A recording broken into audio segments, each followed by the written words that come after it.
मित्रांनो, आपण पुरुष बाहेर खूप धावपळ करतो, काम करतो, कष्ट करतो. हे सगळं कशासाठी? तर आपल्या घरच्यांना 2 वेळचं सुखाचं जेवण मिळावं म्हणून. पण मित्रांनो, कधी विचार केलाय का, की आपण कमावून आणलेल्या त्या अन्नाला खरी चव कोण देतं? तुम्ही रात्री थकून घरी येता आणि तुमच्यासमोर गरम-गरम जेवणाचं ताट येतं. त्या ताटात फक्त पोळी भाजी नसते, तर त्यात तुमच्या पत्नीचं किंवा तुमच्या आईचं दिवसभराचं कष्ट असतं. पण आपण काय करतो? जर मीठ थोडं जास्त झालं किंवा भाजी थोडी करपली, तर आपण लगेच ओरडायला लागतो. मित्रांनो, हे चुकीचं आहे. आज आपण याच विषयावर बोलणार आहोत की तिचं जेवण आणि तुमचं एक कौतुक संसाराला कसं सुखी बनवतं. पहिला मुद्दा, तिला कधी सुट्टी नसते. मित्रांनो, आपल्याला कामावरून एखाद्या दिवशी सुट्टी मिळते, पण त्या घरच्या लक्ष्मीला कधी सुट्टी मिळते का? तुम्ही सुट्टीच्या दिवशी आरामात बसलेले असता, पण ती मात्र त्या गरम स्वयंपाकघरात उभी राहून घामाघूम होत असते. उन्हाळा असो या पावसाळा, ती तुमच्यासाठी तुमची आवडती भाजी बनवत असते. तिला या बदल्यात काय हवं असतं? तिला तुमच्याकडून दागिने नको असतात. तिला फक्त तुमच्याकडून एक शब्द ऐकायचा असतो, की आज भाजी खूप छान झाली गं. जेव्हा तुम्ही जेवताना आनंदाने 2 घास जास्त खाता, तेव्हा ती दिवसभर जे राबलेली असते, तो सगळा थकवा ती 1 मिनिटात विसरून जाते.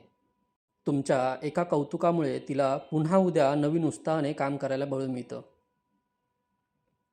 मित्रांनो, ही गोष्ट जर तुमच्या मनाला पटली असेल, तर आपल्या या चॅनेलला आत्ता सबस्क्राईब करा. आपल्या घरच्या लक्ष्मीचा आदर करणं हीच आपली संस्कृती आहे. चला, पुढे पाहूया. दुसरा मुद्दा, मीठ जास्त झालं तरी वाईट बोलू नका. आता सगळ्यात महत्त्वाची गोष्ट.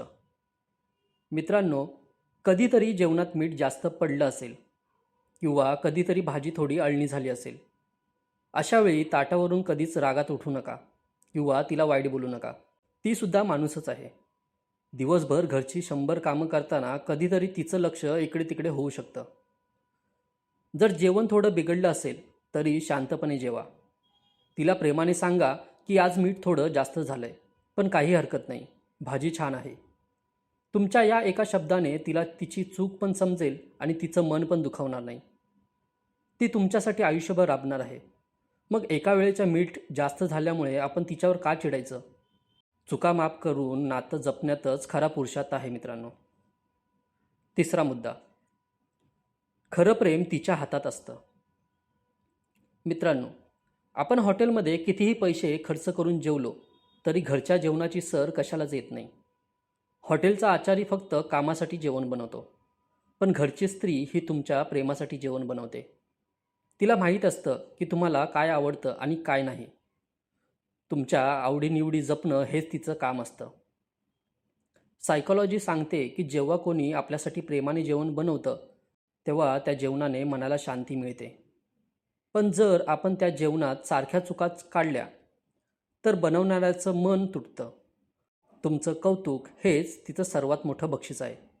तिला वाटलं पाहिजे की माझ्या माणसाला माझं कष्ट समजतंय. चौथा मुद्दा, कौतुक करायला शिका. अनेक पुरुषांना वाटतं की स्वयंपाक करणं हे तिचं कामच आहे, त्यात काय विशेष. पण मित्रांनो, ती तुमच्यासाठी आणि तुमच्या मुलांसाठी जे राबते त्याला कुठलाही पगार नसतो. तिची एकमेव पावती म्हणजे तुम्ही केलेली तिची दखल. कधीतरी जेवण झाल्यावर तिच्याकडे बघून फक्त इतकं म्हणा, खूप छान झालं होतं जेवण, आज खूप मेहनत घेतलीस. बघा, तिच्या चेहऱ्यावर जे हसू येईल ना, ते कोणत्याही दागिन्यापेक्षा मोठं असेल.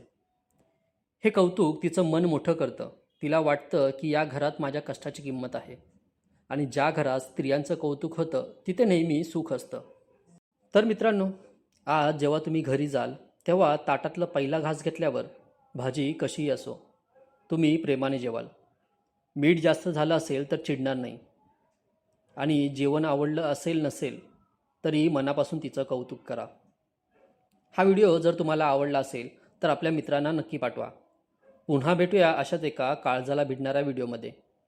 तोपर्यंत आपल्या घरच्या लक्ष्मीचा सन्मान करा. धन्यवाद.